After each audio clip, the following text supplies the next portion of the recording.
اگر ہم چاہتے ہیں ہماری زندگیوں میں ہر کام کرنے کے بعد لطف محسوس کریں، اذا سرت کا حسناتک فساءت کا سیئاتک فانت مؤمن، جب تمہاری نیکی تمہیں لطف دینا شروع کر دے، کوئی بھی تم نے نیکی کی ہے، اذکار کیے ہیں، تلاوت کی ہے، دعا کی ہے، نماز پڑھی ہے، کچھ صدقہ کیا ہے، کسی کی مدد کی ہے، اس کے بعد اگر تم دلی طور پر سکون محسوس نہیں کرتے تو تم مومن نہیں ہو۔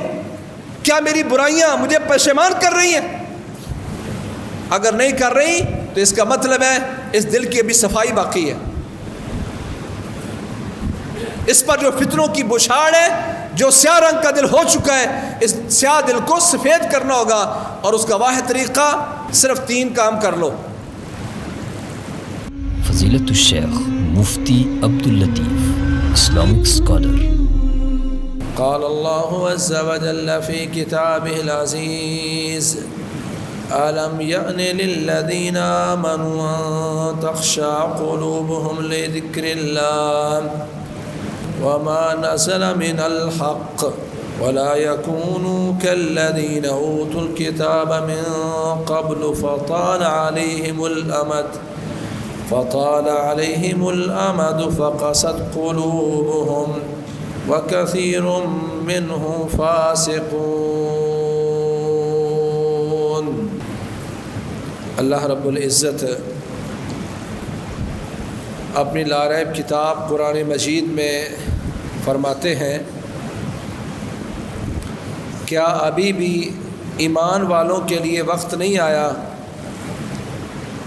کہ ان کے دل اللہ کے ذکر کے لیے خشوع اپنائیں، اللہ کی طرف راغب ہوں، اللہ کی طرف خشوع اپنانے والے ہوں، اور جو اللہ نے حق سے نازل کیا ہے کیا ابھی تک ان کے دل اس کی طرف لپکنے والے نہیں ہیں، اس کی طرف خشوع اپنانے والے نہیں ہیں؟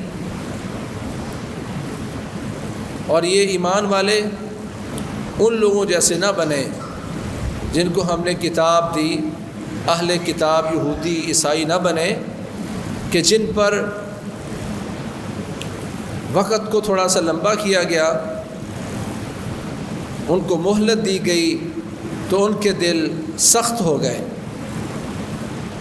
کہ ان میں اکثریت فاسقوں کی ہے۔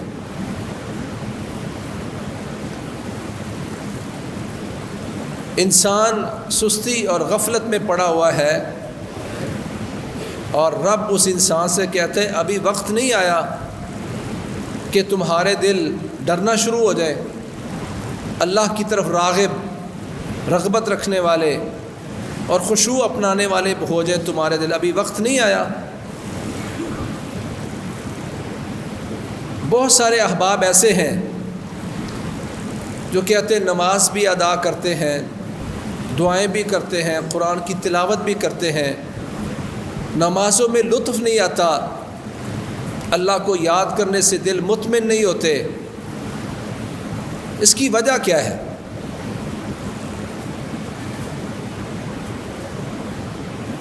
وہ وجہ تلاش کرنی ہوگی، کیونکہ اللہ کے ذکر سے تو دل مطمئن ہوتے ہیں، نماز میں سکون ہے، میں نماز بھی ادا کرتا ہوں اور میری زندگی میں پھر بھی اضطراب اور بے چینی ہے۔ اس کی کئی ایک وجوہات ہیں۔ اللہ تعالیٰ سے تعلق کا کمزور ہونا بھی اس کی وجہ ہے، دنیا میں اس قدر مشغول ہونا کہ دنیا ہی کو سب کچھ سمجھ لینا، اور اللہ کے سامنے کھڑے ہونے کا یقین کم پڑ جائے، فکر آخرت دل سے نکل جائے۔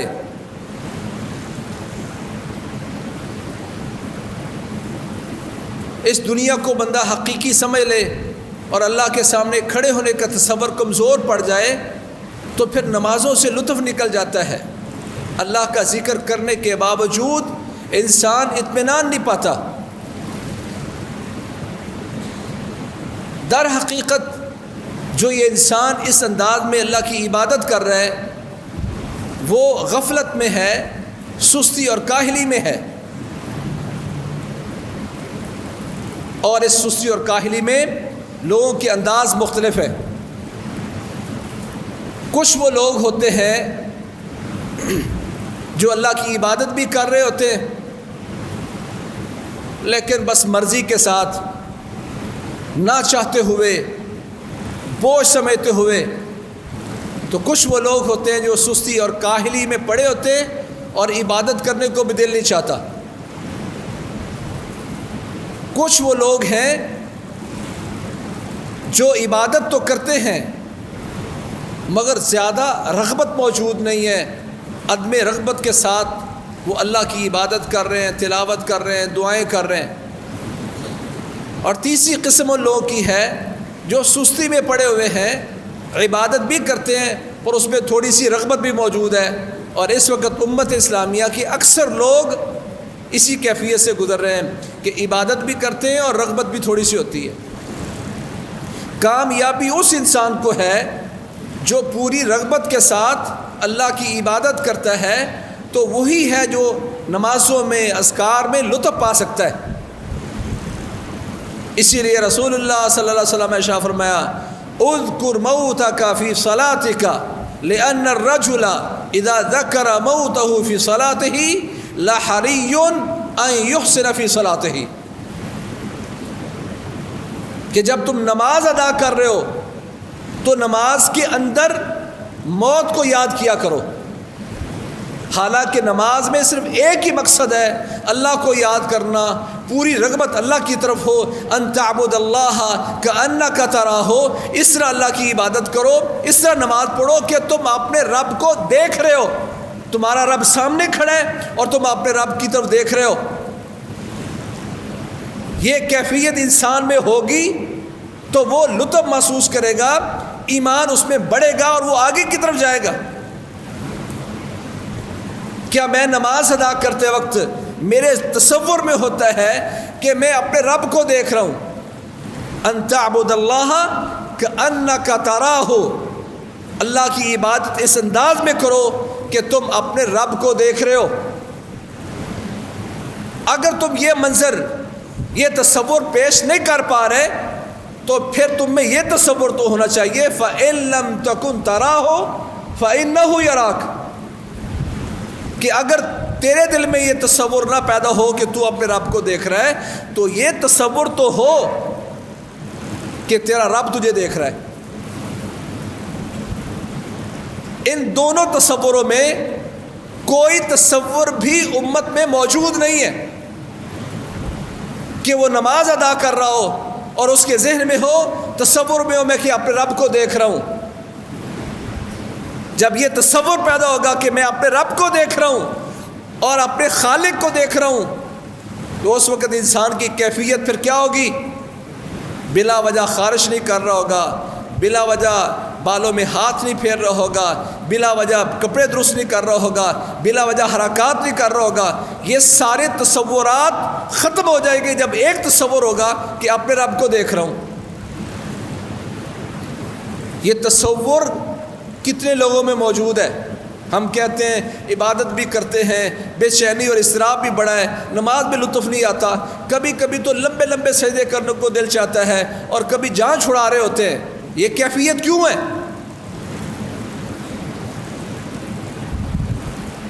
اذکر موتک فی صلاتک، نماز ادا کر رہے ہو تو اس نماز میں موت کو یاد کرو۔ حالانکہ اللہ کو یاد کرنے کا حکم تھا، تصور یہ کہ اس طرح نماز ادا کرو کہ اللہ کو دیکھ رہے ہو۔ اگر اللہ کو نہیں دیکھ رہے اپنے خالق کو تو یہ تصور پیدا کرو کہ وہ خالق تمہیں دیکھ رہا ہے۔ ہمیں صرف اتنا آئیڈیا ہو کہ میری ویڈیو بن رہی ہے تو ہم کیا کرتے ہیں؟ فوراً سیدھے ہو کے بیٹھ جاتے ہیں کپڑے کو درست کر کے کہ ویڈیو بن رہی ہے اور آپ پر کیمرہ لگا ہوا ہے اور لوگ آپ کو دیکھ رہے ہیں کہ آپ کیا کر رہے ہیں، تو آپ کا تصور کیا ہوگا؟ کام کرنے کی آپ کی کیفیت کیا ہوگی؟ بڑے سلیقے کے ساتھ بیٹھ جائیں گے۔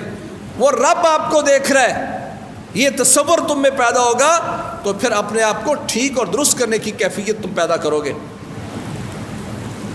اب چونکہ یہ تصورات امت میں ختم ہو گئے، اس لیے لطف نہیں ہے، عبادات میں لطف نہیں ہے، اذکار میں لطف نہیں ہے۔ کہا اپنی موت کو نماز کے اندر یاد کرو، لأن الرجل اذا ذکر موتہ فی صلاتہ، کہ بندہ جب اپنی موت کو نماز کے اندر یاد کرتا ہے کہ میں ابھی مرا سو ابھی مرا، اللہ کے سامنے کھڑا ہوں گا، تصور کیا ہوگا، حالات کیا ہوں گے، جب یہ بندہ یہ خیال پیدا کرتا ہے تو اپنی نماز میں حسن پیدا کرتا ہے، اطمینان پیدا کرتا ہے۔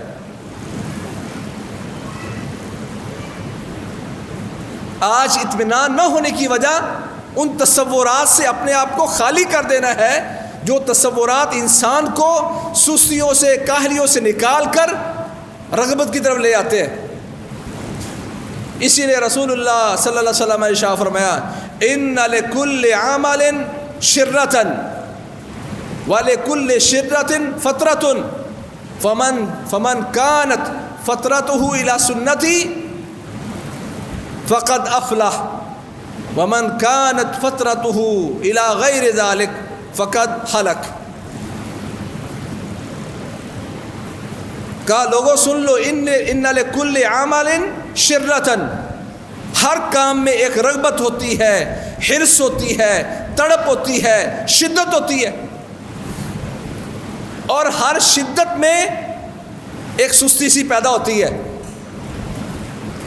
رمضان کے شروع دنوں میں ساری امت مسجد میں آنا شروع ہو جاتی ہے، نماز بھی تراویح بھی 2-4 دن میں پھر سستی پیدا ہو جاتی ہے۔ یہ حدیث ہے رسول اللہ صلی اللہ علیہ وسلم کی، ان لکل عمل شرۃ ولکل شرۃ فترۃ، ہر کام ہر عمل میں ایک رغبت ہوتی ہے، ایک حرص اور لالچ ہوتا ہے، تڑپ ہوتی ہے اس میں، اور اس تڑپ میں پھر ایک وقت سستی پیدا ہوتی ہے۔ کہا جو کمی کوتاہی سستی آتی ہے، فمن کانت فترتہ الی سنتی، جس بندے کی وہ کمزوری کمی کوتاہی میری سنت کی طرف آ گئی وہ کامیاب ہو گیا، فقط افلح۔ کوتاہی کمی سنت کی طرف آ گئی، اس کا کیا مطلب ہے کہ آپ بڑی شدت کے ساتھ رغبت کے ساتھ حرص کے ساتھ کام کرتے ہیں، پیک پر جانا چاہ رہے ہیں، تو کہا سستی آ بھی جائے تو سنت تک آئے گی، اور وہ کیا ہے؟ میانہ روی۔ میانہ روی سے نیچے نہیں جائیں گے آپ کہ آپ کی وہ سنت، آپ کا وہ طریقہ اور آپ کی وہ سستی آپ کو غفلت کی طرف لے جائے، ایسا نہیں ہوگا۔ کمی آئے گی تو وہ بھی سنت تک رہے گی، اور وہ میانہ روی ہے۔ فمن کانت فترتہ الی سنتی، شدت کے ساتھ کوئی بھی کام اس نے کرنا شروع کیا، آج 2 پارے پڑھ لیے ہیں اور اس کے بعد ہفتہ پڑھا ہی نہیں ہے، آج میں نے تہجد میں کافی سے رکعتیں پڑھ لی ہیں، پھر اس کے بعد کئی دن پڑھی نہیں ہے، آج نوافل پڑھے کافی سارے، اس کے بعد چھوڑ دیا، مسلسل کئی دن دعا مانگی اور اس کے بعد کئی دن مانگی نہیں ہے۔ کہا اس طرح نہیں ہوتا، جب آپ ایک رغبت آئی ہے تو اس کی روٹین بنائیے۔ وَكَانَ عَمَلُهُ دِيمًا، رسول اللہ صلی اللہ علیہ وسلم کی عمل میں دوام ہوتا تھا، ہمیشگی ہوتی تھی، اور فرمایا اللہ کے ہاں سب سے محبوب اعمال وہ ہیں جس پر بندہ دوام کرے، وَإِن قَلَّ، چاہے وہ تھوڑا ہی ہو، تھوڑا کر لے دوام کے ساتھ، تسلسل کے ساتھ۔ صدقہ کرنے پہ آئے تو 1000 روپیہ صدقہ کر دیا اور اس کے بعد مہینہ کچھ بھی نہ کیا، اس سے بہتر ہے آپ روزانہ 100 کر کے تسلسل کے ساتھ کریں۔ اللہ کو یہ زیادہ محبوب ہے کہ بندہ میانہ روی کے ساتھ تسلسل رکھے۔ اور ہم میں یہی ہوتا ہے، جب ہم عبادت شروع کرتے تو کرتے رہتے ہیں، تلاوت کی تو کئی دن کرتے رہے اور اس کے بعد چھوڑ دیا۔ کہ ایسا نہ کیجیے، ہر عمل کی ایک حرص اور شدت ہے، اور اس شدت میں پھر کمی آتی ہے، اور وہ کمی سنت تک رہنی چاہیے، اور وہ کیا؟ میانہ روی، اس سے نیچے نہیں جانا چاہیے۔ وَمَنْ كَانَتْ فَتْرَتُهُ إِلَى غَيْرِ ذَلِكَ فَقَدْ هَلَكَ، جس بندے کی کمی کوتاہی سستی اس کے علاوہ کسی اور طرف چلی گئی، سنت سے ہٹ گئی، وہ بندہ برباد ہو گیا۔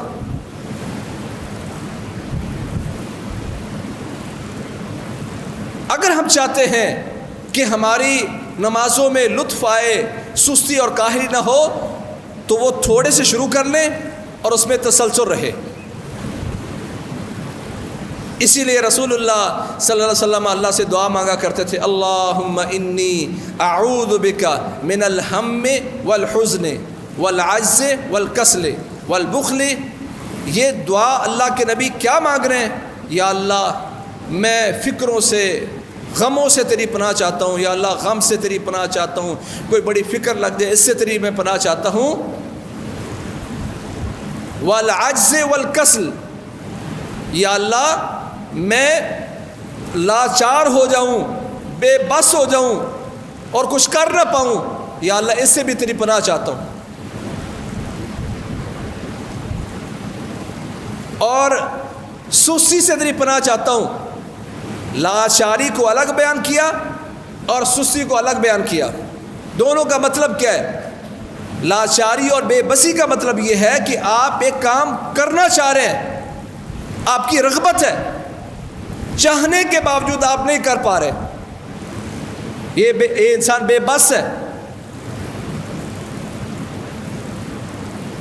اب بڑھاپے میں یہ کہتا میں کھڑے ہو کے نماز پڑھنا چاہتا ہوں، یہ نہیں کھڑا ہو کے پڑھ پا رہا، بیٹھ کے پڑھ رہا ہے، چاہ رہا ہے میں کھڑا ہوں، میں رکوع کروں، میں سجدہ کروں، نہیں کر پا رہا، یہ بے بس ہے۔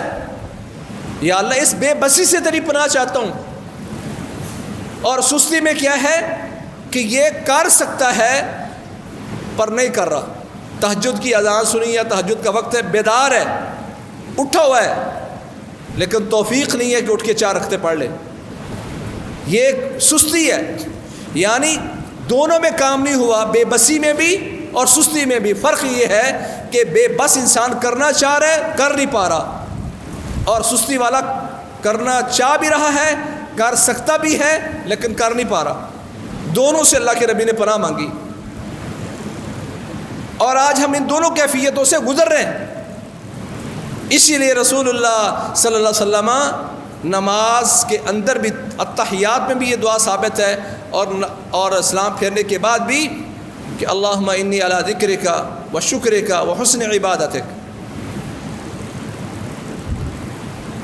یہ اللہ سے دعا مانگی جا رہی ہے، اللہ میری مدد فرما کہ میں نماز پڑھنے کے بعد بھی تجھ سے مانگ رہا ہوں، یا اللہ مجھے توفیق دے، میری مدد کر کہ میں تیرا ذکر کروں اور تیرا شکر ادا کروں۔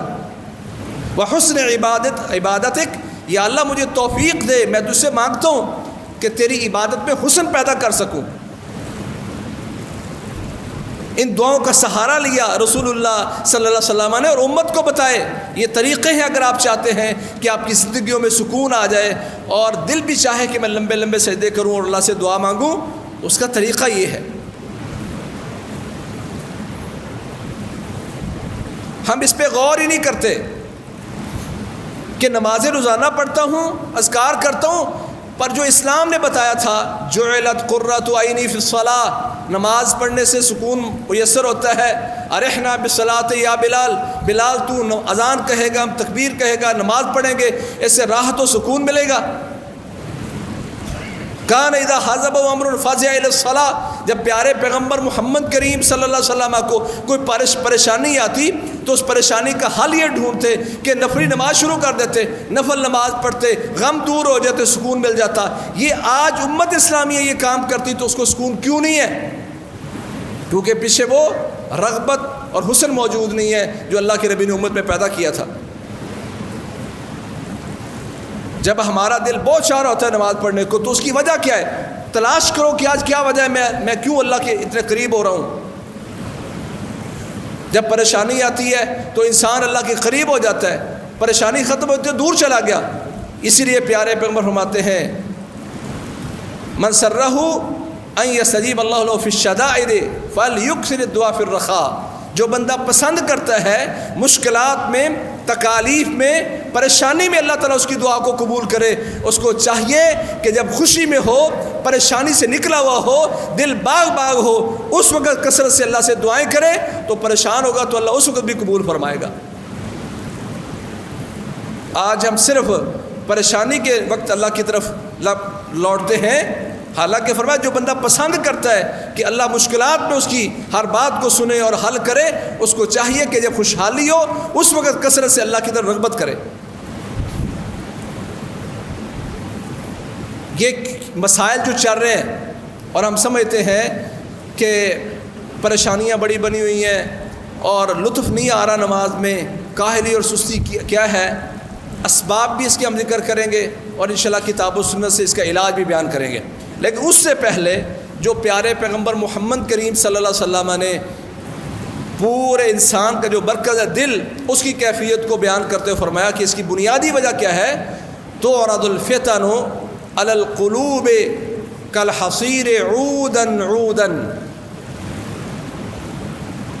کہ لوگوں کے دلوں پر فتنے، آزمائشیں چٹائی کی مانند، جس طرح چٹائی بنتے وقت ایک لکڑی کے ساتھ دوسری لکڑی لگائی جاتی ہے، ایک دھاگے کے ساتھ دوسرا دھاگا لگایا جاتا ہے، تو جس طرح آپ چٹائی بناتے وقت ایک چیز کے ساتھ دوسری چیز جوڑ رہے ہوتے ہیں، دلوں پر فتنے یوں آئیں گے، وہ دنیا کا فتنہ، معیشت کا فتنہ، بدکاری کا فتنہ، حرام کھانے کا فتنہ، غلط نگاہ کا فتنہ، موبائل پر مختلف چیزوں کے دیکھنے کا فتنہ، یہ ساری چیزیں اس میں شامل ہیں۔ مطلق طور پر آپ نے فرمایا فتنے ان دلوں پر آئیں گے۔ اب یہاں جو چاہتا ہے کہ اللہ کریم اس بندے کو اپنا مخلص بندہ بنائے، تو فرمایا اس کی وجہ کیا ہے؟ فرمایا فَأَيُّ قَلْبٍ أُشْرِبَهَا نُكِتَتْ فِيهِ نُكْتَةٌ سَوْدَاء، جو بھی فتنہ جو اللہ سے دور کر رہا ہے، وہ فحاشی کا فتنہ ہو، وہ سود کا فتنہ ہو، حرام کھانے کا فتنہ ہو، کسی طرح کا بھی فتنہ ہے، جو فتنہ اس کے قریب آ رہا ہے، جس دل نے اس فتنے کو قبول کر لیا اور وہ فتنہ اس دل کو پلا دیا گیا اور اس میں وہ داخل کر دیا گیا، نُكِتَتْ فِيهِ نُكْتَةٌ سَوْدَاء، تو اس دل پر سیاہ رنگ کا داغ، دھبا اور ڈاٹ لگا دیا جاتا ہے۔ دل پر دھبا لگ گیا ہے، جب یہ دھبا لگتا ہے تو پھر یہ دل بے نور ہونا شروع ہو جاتا ہے، روشنی اس کی چھن جاتی ہے۔ وَأَيُّ قَلْبٍ أَنْكَرَهَا نُكِتَتْ فِيهِ نُكْتَةٌ بَيْضَاء، اور جس دل نے اس فتنے کا انکار کر دیا، اس کو قبول نہ کیا، اللہ اس دل پر اتنا راضی ہوتا ہے کہ اس دل پر سفید رنگ کا ایک نشان لگا دیتا ہے، جو خیر کا نشان ہے، جو برکت کا نشان ہے، جو اطمینان کا نشان ہے، جو انسان کو نمازوں میں، اذکار میں، تلاوت میں، دعا میں لطف دے گا۔ حتی تصیر علی قلبین، یہاں تک کہ وہ دل ان کی دو قسمیں بن جائیں گی۔ پہلی قسم کیا ہے؟ ایک تو کیا ہے؟ ایک سفید رنگ کا، ایک سفید رنگ کا دل ہے، دو چیزوں میں یہ منتقل ہوا۔ پہلا کیا ہے؟ مثل البیضاء، یہ سفید چٹان کی طرح سفید ہے، لا تضرہ فتنة ما دامت السماوات والارض، جب تک زمین و آسمان باقی ہیں اس دل پر کوئی فتنہ نقصان نہیں کر سکے گا، اس دل کا کچھ بگاڑ نہیں سکے گا۔ دل زندہ ہوتے ہیں یا دل مردہ ہوتے ہیں، انسان کی ہر کیفیت اس کے دل پر ہے کہ اگر تم چاہتے ہو تمہارے دل فتنوں سے بچیں، پریشانیوں سے بچیں، اطمینان میں ہوں، تو جو فتنہ بھی آ رہا ہے اس فتنے کا انکار کرو، اس فتنے کو اپنے دل کے قریب نہ آنے دو۔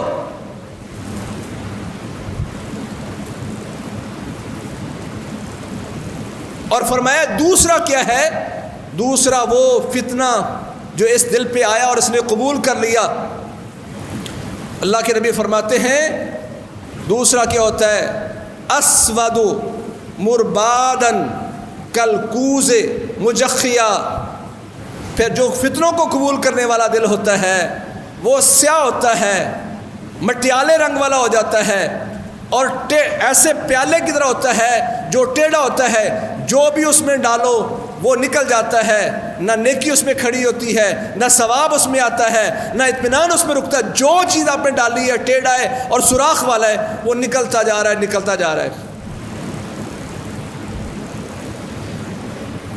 کوئی چیز اس میں رکتی نہیں ہے۔ الا ما اشرب من ہوا ہو، صرف جو اس کی خواہشات جو اس کو پلائی گئی ہیں، دل میں خواہشات ہوتی ہیں، شہوات ہوتی ہیں جو انسان کے اضطراب کا، پریشانی کا ذریعہ بنتی ہیں۔ تو یہاں اللہ کے نبی محمد کریم صلی اللہ علیہ وسلم نے ہمیں بتایا ہے کہ دل کی دو قسمیں ہوں گی، ایک وہ جو فتنوں سے بچنے والا، صاف شفاف، لا تضرہ فتنۃ ما دامت السماوات والارض، اس کو دنیا کا کوئی فتنہ بھی پریشان نہیں کر پائے گا اور دل مطمئن رہے گا جب تک زمین و آسمان باقی ہیں، یہ دل زندہ، صاف ستھرا اور سفید رہے گا۔ اور دوسرا سیاہ ہو جائے گا، ٹیڑھا ہوگا، لا یعرف معروفا ولا ینکر منکرا الا ما اشرب من ہواہ، نہ نیکی اس کو نظر آئے گی، نہ گناہ اس کو نظر آئے گا، صرف اس کے دل میں جو خواہشات ہیں اسی پر وہ دل کھڑا ہوگا اور ہمیشہ سیاہ کا سیاہ رہے گا۔ اگر ہم چاہتے ہیں ہماری زندگیوں میں ہر کام کرنے کے بعد لطف محسوس کریں، اذا سرت کا حسناتک فساءت کا سیئاتک فانت مؤمن، جب تمہاری نیکی تمہیں لطف دینا شروع کر دے، کوئی بھی تم نے نیکی کی ہے، اذکار کیے ہیں، تلاوت کی ہے، دعا کی ہے، نماز پڑھی ہے، کوئی صدقہ کیا ہے، کسی کی مدد کی ہے، اس کے بعد اگر تم دلی طور پر سکون محسوس نہیں کرتے تو تم مومن نہیں ہو۔ اذا سرت کا حسناتک، جب تمہاری نیکی تمہیں لطف دینا شروع کر دے اور تم خوش ہونا شروع ہو جائے، جب تمہاری نیکی تمہیں خوش کر دے، وساءت کا سیئاتک، اور تمہاری برائی تمہیں برا لگنا شروع ہو جائے، پریشان کرنا شروع کر دے، فانت مؤمن، تب جا کے آپ مومن ہیں۔ آج میری اچھائیاں، میری نیکیاں کیا مجھے لطف دے رہی ہیں؟ کیا میری برائیاں مجھے پشیمان کر رہی ہیں؟ اگر نہیں کر رہی تو اس کا مطلب ہے اس دل کی ابھی صفائی باقی ہے، اس پر جو فتنوں کی بوچھاڑ ہے، جو سیاہ رنگ کا دل ہو چکا ہے، اس سیاہ دل کو سفید کرنا ہوگا، اور اس کا واحد طریقہ صرف 3 کام کر لو۔ اللہ کے نبی فرماتے ہیں جب بندہ کو گناہ کر بیٹھتا ہے، نمبر 1 اچھا وضو کرے، نمبر 2 رکعتیں ادا کرے، نمبر 3 اللہ تعالیٰ سے مغفرت کی دعا کرے، اللہ کریم اس کو معاف کر کے اس کے دل کو صاف کر دیتے ہیں۔ کتنا مشکل کام ہے۔ ہم کہتے ہیں ہمارا یہ بچہ، اس کو ساری دنیا سمجھا رہی، اس کو سمجھ کیوں نہیں آ رہی؟ اس لیے سمجھ نہیں آ رہی کہ اس کا دل سیاہ ہو چکا ہے۔ اس دل سے سیاہی کو ہٹانے کا طریقہ توبہ تھا، سچے دل سے توبہ کر کے اللہ کی طرف رجوع کرتا تو لطف بھی محسوس کرتا۔ اللہ فرماتے الم یأن للذین آمنوا ان تخشع قلوبهم لذکر اللہ وما نزل من الحق، کیا ابھی وقت نہیں آیا مومنوں کے لیے کہ ان کے دل اللہ کے ذکر کی طرف ڈرنا شروع ہو جائیں اور جو اللہ نے حق کے ساتھ نازل کیا اس سے رجوع کر لیں؟ ابھی وقت نہیں آیا، یعنی وقت آ چکا ہے۔ اگر آپ چاہتے ہیں اپنی زندگیوں میں سکون پیدا ہو اور سستی اور کاہلی دور ہو جائے تو اس کا طریقہ یہ ہے کہ پھر اس دل کو صاف ستھرا کر کے اللہ کی طرف رجوع کریں، پھر ہر نیکی لطف دے گی اور ہر گناہ بے چین اور پریشان کر دے گا، جو پھر بھی اللہ کی طرف لوٹنے کا موقع دے گا۔ اللہ کریم ہمیں، ہماری اولادوں کو، جمیع مسلمانوں کو ایک ایسا مسلمان بنا دے جن کی نیکیاں ان کو لطف دیں اور ان کی برائیاں ان کو پریشان کر کے رب کی طرف لوٹنے کا موقع دیں۔ جو کام کرے اخلاص کے ساتھ جنت الفردوس کی طرف لے جانے والا، جب تک زندہ رہیں اسلامی زندگی بسر کریں، اور جب موت ہے تو شہادت کی موت ہے۔ فاقول قولی ھذا واستغفر لکم سبحانک اللہم وبحمدک۔